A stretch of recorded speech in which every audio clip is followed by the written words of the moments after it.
Hi, how are you? I hope you are all doing fine. Today you can see today we are going to draw the map of Taiwan here. So let's make the outlines bold and then we're going to put the color inside. Then the drawing is going to be completed. You know that usually the shape of the country map doesn't change, so you have to memorize it and do practice again and again over and over just to make the drawing more perfect and more details. Awesome. So looks like this is an island in the ocean.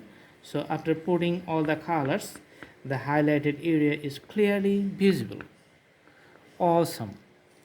So it has seas everywhere. So Philippine Sea on the east side, south side it has a South China Sea, and east side, west side it has the East China Sea, and China is on the land area after the water here. So that's a small country. Do practice and the drawing is going to be okay. You can also browse through the playlist of our channel and select drawings for your choices, which you can do practice. We have lots of thousands of drawings in our playlist in different categories. So do practice. All those drawings are very useful and helpful for drawing practicing. Stay tuned, stay with us. See you in our next videos. Thank you so much. Thanks for watching. Have a good day.